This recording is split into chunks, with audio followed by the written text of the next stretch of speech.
She is beautiful, dynamic, unique, but she may change irreversibly within the century. She is becoming a burning sea. Walking along the ocean the other night, fog was rolling in and the moon was bright. I heard a voice from the sea through the light. Ocean speaks to us all, and now I know. She can hear the waves before they're breaking. She can soothe the heart that is aching. She can feel the love that you're making. Rocking on this shore you call home.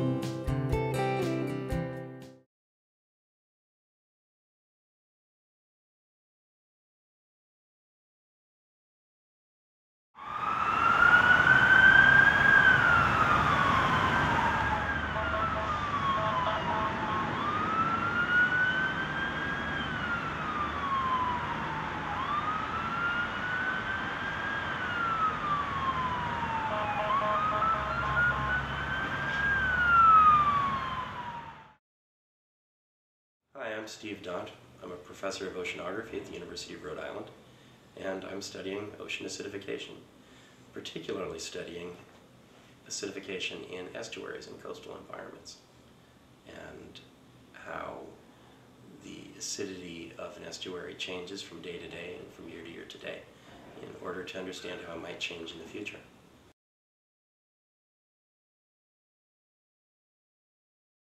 What do you know about ocean acidification? Not much, to tell the truth.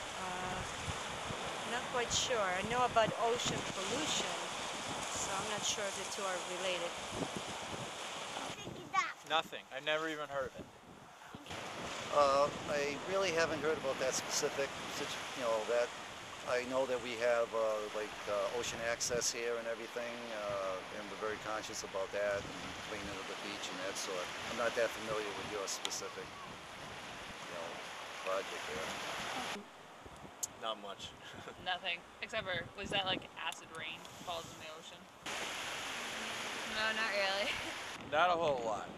Have you ever heard of it? No. No, I haven't. I've never heard the term. As people go about their daily lives, burning fossil fuel, burning wood, burning coal, burning gas, burning oil, they release CO2 into the atmosphere. And this is something that pretty much everyone in the Western world is aware of today. And we think a lot about CO2 as a potential cause of global warming, of making the Earth warmer. Something that people rarely stop and consider is that much of the CO2 we produce actually dissolves into the ocean. And when it does that, it creates carbonic acid, which in turn makes the ocean more acid. So this leads to, on a global scale, what people have taken to calling ocean acidification, which is simply the uptake of industrial CO2 by the ocean, which has the fortunate effect of removing CO2 from the atmosphere and the unfortunate effect of making the ocean more acid. I think over the past 100 years, industry in some way has contributed to changes in our climate. In Earth's carbon cycle, carbon is constantly being exchanged between the air, land, and sea. Marine scientists are concerned with atmospheric CO2 levels because the ocean is the largest carbon sink on Earth. It absorbs 30% of the carbon dioxide in the air every year, measuring out to 90 gigatons of carbon. In the 400,000 years before the industrial period, atmospheric CO2 had not exceeded 280 parts per million due to the carbon cycle's natural process of regulation. However, in the last 150 years, since we began burning fossil fuels, atmospheric carbon dioxide levels have risen above 385 parts per million, and ocean pH has begun to drop. So in fact, we know that the ocean's pH has changed already, the global ocean, from CO2, which we've already released to the atmosphere. You know, somewhere on the order of 1/4, 1/3 of the CO2 that's been released has dissolved in the ocean already and driven the pH down measurably. We assign a pH to liquids to define how acid they are. Something with a low pH number has lots and lots of hydrogen ions in it. Something with a high pH number has very few hydrogen ions in it. So the counterintuitive part is that a low pH is a high hydrogen ion concentration and high acidity. Something with a high pH has low acidity and low hydrogen ion concentration. Before we began burning fossil fuels during the Industrial Revolution, ocean pH was slightly basic at 8.2. Recent measurements have shown that pH has dropped to 8.1 units, and further predictions anticipate an ocean pH as low as 7.6 by the year 2100. In the past 300 million years, global ocean pH has not varied by more than 0.6 units. Now, we are seeing a significant unit change in pH over a time frame of only 150 years. Concerned. I know that the ocean is a pretty big place, and I've been out on it several times, so I know how massive it is. And with those environmental issues, I think we underestimate the Earth's power to heal itself sometimes, and we might, while climate change is very real, I think some of the forecasts for environmental catastrophe might be overrated. At sea level, the weather's all right by me. Gather all that I need down by the sea. Don't need any potions, don't need any pills. She's the remedy for all my ills.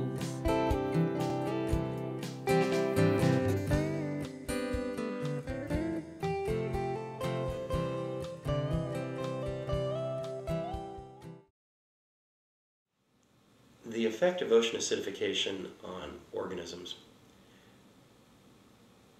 is bound to be complex.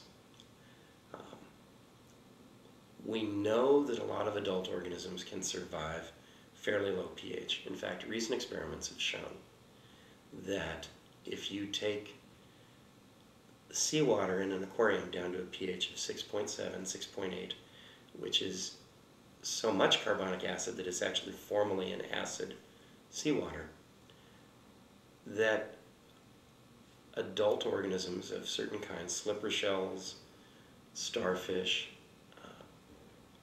mussels, can all continue to live and continue to form their skeletal mass and basically maintain their lives in the face of that very high hydrogen ion concentration, that acid environment.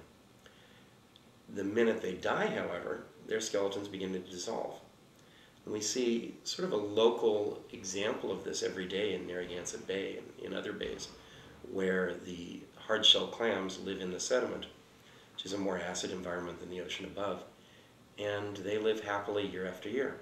But as they die, their shells dissolve away. And as you dig in the sediment, you don't see any old shells more than a few tens of centimeters beneath the surface. So a lot of adult organisms can survive fairly low pH environments. We also know from other experiments that have gone as far back as the 1920s, that if you drive pH to similar levels with juvenile clams or juvenile oysters, that the majority of them will die. So this ability to handle sustained low pH seawater changes considerably from young to old. Thus far, the marine species most notably affected by ocean acidification are calcifying invertebrates. Calcifiers include clams, oysters, mussels, starfish, corals, and sea urchins, whose delicate skeletal spines are particularly sensitive to low pH environments. Ocean acidification causes a chemical reaction with calcifying organisms. Atmospheric carbon dioxide combines with water to form carbonic acid, releasing one hydrogen ion. Carbonic acid further dissociates to form bicarbonate and two hydrogen ions. The carbonate component of bicarbonate is necessary for calcifying organisms who synthesize their shells from calcium carbonate. The acidification reaction threatens our most valuable resource, babies. Without healthy offspring, no ocean species can survive. Since most CO2 is stored in the ocean as bicarbonate, there is less carbonate available for organisms to use when growing their calcium carbonate shells. Shell synthesis at the larval stage is critical for survival to adulthood and for reproductive health.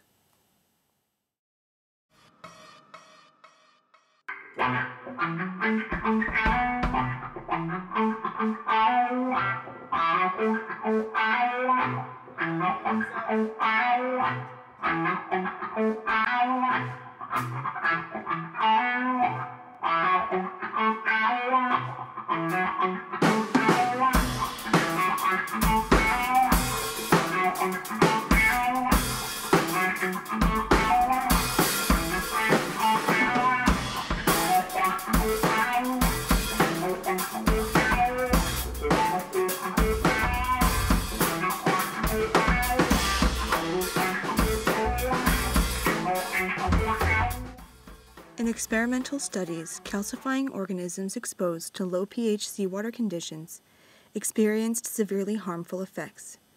In adults, reproductive failure was common. In larvae, they experienced dissolving of their shells, pitted shells, low weight, and skeletal deformities. Some experiments even proved fatal.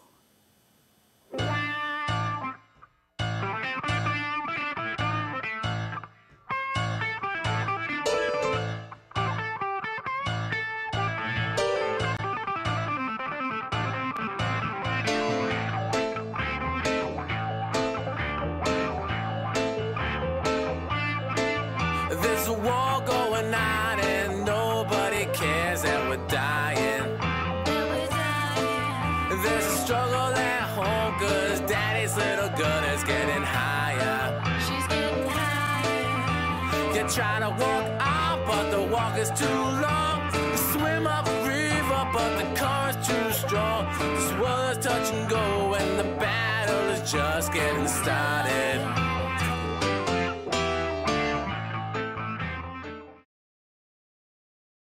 So how does it make you feel?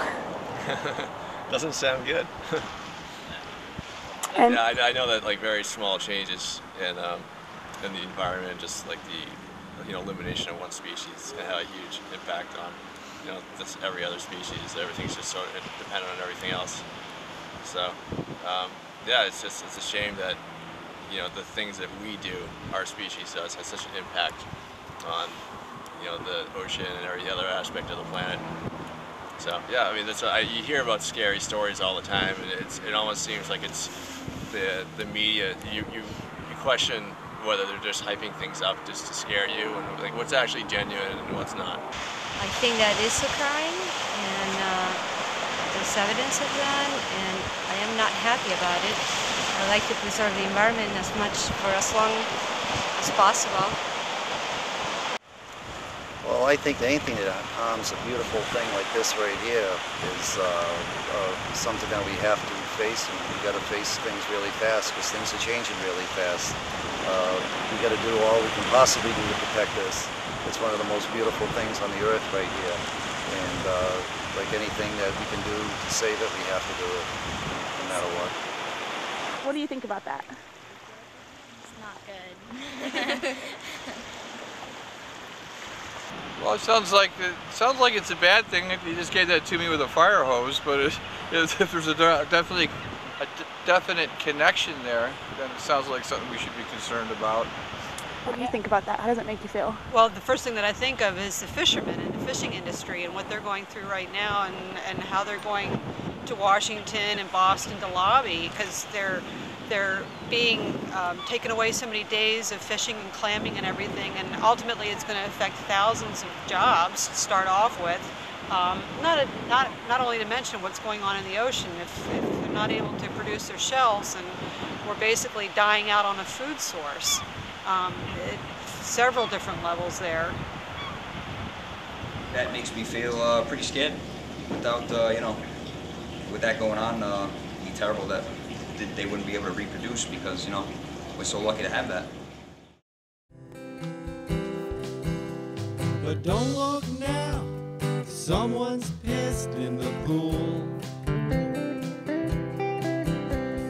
For so long, we've all been guided by fools. We're all living downstream, no matter where. And all that we dump in the sea is ours to share.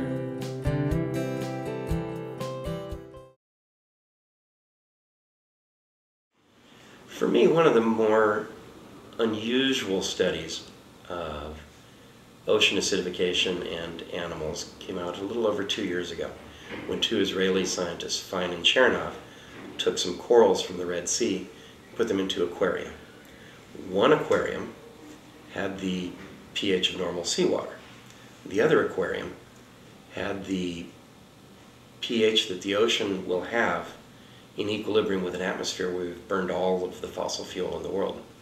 And what they found was that in the normal seawater aquarium, the animals looked just like they do in the Red Sea, but in the one with the very low pH and the very high CO2, the skeleton of the animal completely dissolved away, and the animals became 3 times as big. So this is sort of counterintuitive in a way. The skeleton dissolved away, but the animal looked happy and healthy and gargantuan, if you will. And then when they took the animal out of the high pH environment and put it back into normal seawater, it regrew its skeleton. Now we have no idea what those corals will do in the real world when we burn all the fossil fuel. It could be that they will bulk up to 3 times as big, just like they did in the aquarium, and that some fish will come along and eat them. Or it could be that they bulk up to 3 times as big and nothing will eat them. In either case, we know that we'll lose the reefs, because the skeleton of the animal will dissolve away. What we don't know is what will be the ultimate outcome for the animal itself. Will corals of that kind go extinct because they all get eaten in the high CO2 world? Or will they continue to live, albeit not as reef dwellers, in the way that anemones live today in other parts of the ocean? So why should we be concerned about these odd little creatures under the sea? Well, many calcifiers are what scientists call keystone species, meaning that they have an essential supportive role in food web structure. These species are not at the bottom of the food chain, they are the base of it. In their planktonic larval stage, calcifiers are a food source for innumerable species. As adults, mollusks filter impurities out of the water. Starfish and sea urchins graze on algae and kelp to control overgrowth, and corals provide a home for the most diverse habitats in the world. The loss of these species could result in a cascade of species failures, threatening to change marine ecosystems swiftly and permanently. At Daily Catch Seafood of Rhode Island, we get a taste of how the impacts of ocean acidification affect us all the way at the top of the food chain. I own Daily Catch Seafood. Have you ever heard of ocean acidification? Do you know what it is? I do not.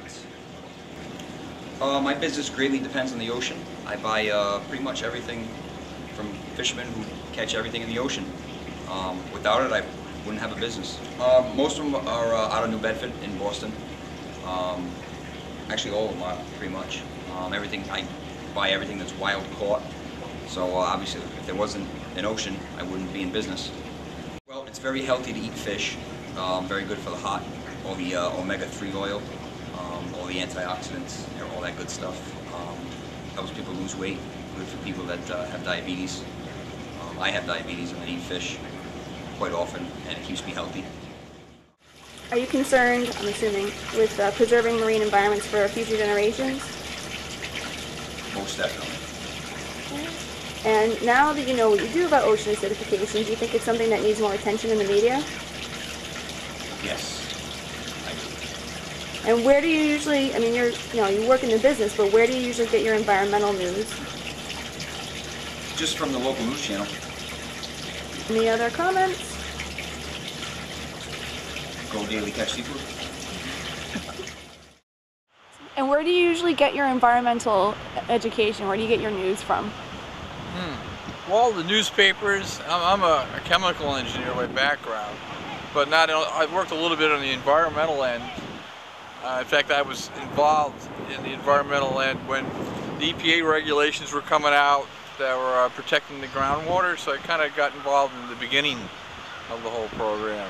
But back to your point, I get some of the trade publications, but mostly, from what I see on online or from newspapers. Okay. And where do you get your environmental education? Do you learn about the environment in school? Yeah, I'm doing an earth thing at school right now.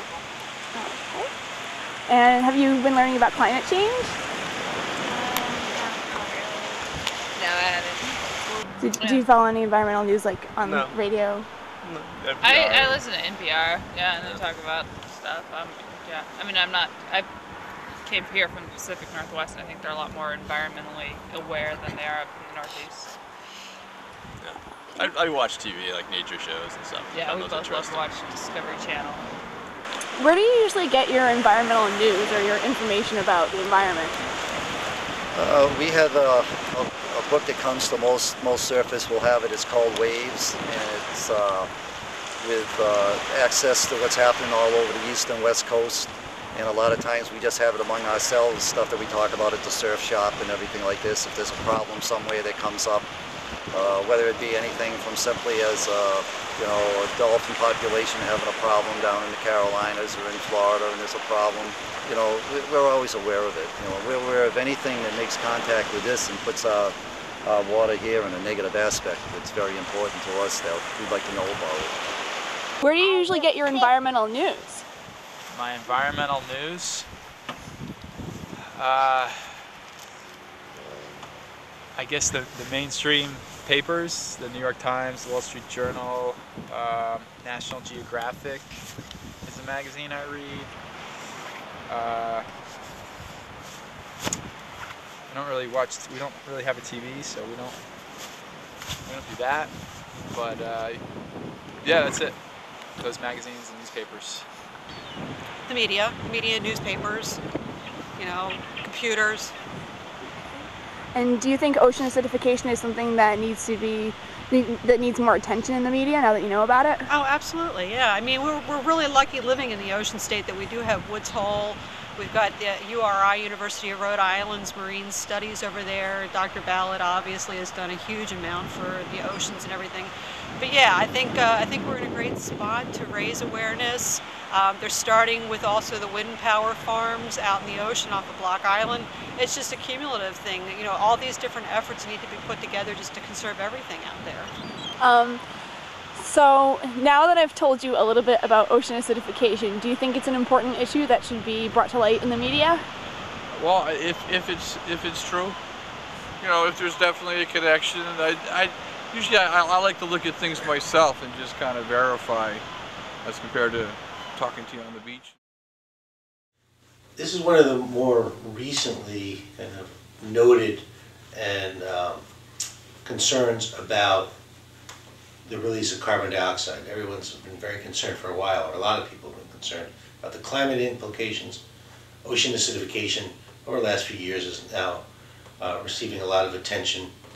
And in my opinion, I think the case has been made pretty strongly that it may in fact be one of the largest impacts of the release of carbon dioxide.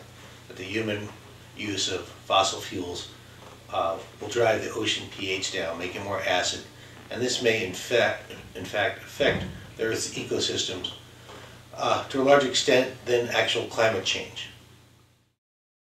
What are you guys doing down at the beach today? We're collecting shells for our craft. Okay, what's your craft?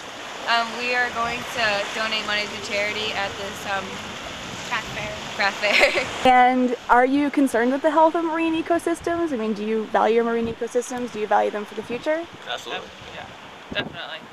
We both love water, and I mean, we came out here today just because we enjoy walking along the beach, and it's sad. And we went on a trip last summer, and just snorkeling, and those areas are being impacted. I mean, some of the guys that have been there a few years before us said that even just in that little bit of time, the areas that we had snorkeled were dramatically different. So yeah, it's sad. Not as many fish, and the coral wasn't as good, they said. Yeah. Okay, are you concerned with preserving marine ecosystems and marine habitats for your younger generations, like for your daughter? Sure, absolutely.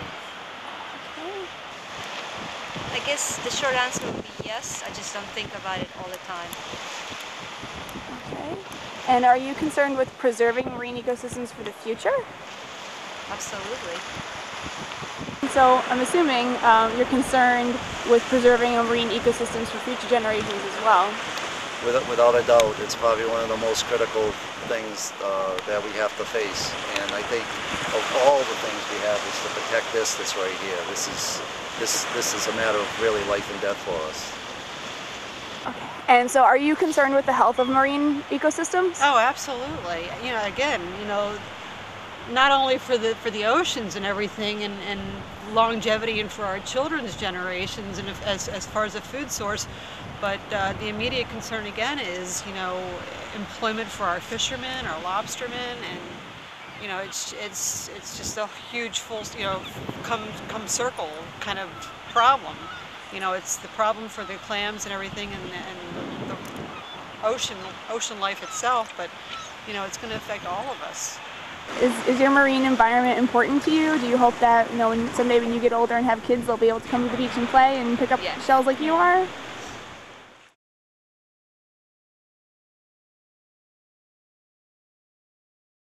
One of the problems we face with ocean acidification is that a lot of the solutions people have put forward for greenhouse warming don't really solve the CO2 problem. They might hypothetically address the warming problem, but they don't do anything about CO2, and because they don't do anything about ocean acidification. A couple of examples come to mind. You'll hear engineers say, well, we should put mirrors into space, or we should put out lots of sulfur dioxide, and those things will cool the planet, and then we can keep the Earth cooler. Well, that's true that you can use those things to cool the planet for some period of time, but you're not doing anything ultimately then about the output of CO2. And what that means is you're continuing to acidify the ocean. So from a broad perspective, the problem isn't one of global warming or ocean acidification, it's a carbon problem. We're putting out carbon over the course of decades and centuries that was originally put into burnable form over the course of hundreds of millions of years. And unless we solve that basic carbon problem, we're not going to be able to solve ocean acidification. Like I say, being out there on the boards, it matters a lot to especially all us guys that surf, because it's like a religious experience for us every time we go out. So it's so very critical and important. I have friends, we spend all our time in the water. I think that life is always going to be thriving on Earth. It's just a matter of are humans going to be a part of it? Because if we're changing things, there's going to be a lot of species that are going to be able to adapt to the changes. The question is are humans creating a situation that they're not going to be able to adapt to? The only way to prevent further ocean acidification is to stop burning fossil fuels in order to reduce atmospheric carbon dioxide levels. Even if we eliminated fossil fuel use today, the ocean would still experience some significant changes from CO2 that's already in the air. But there is hope on the horizon. With modern technology, we can harvest clean, renewable energy sources such as solar and wind power. If we commit ourselves to invest in renewable energy, the future will be looking up for Mother Ocean.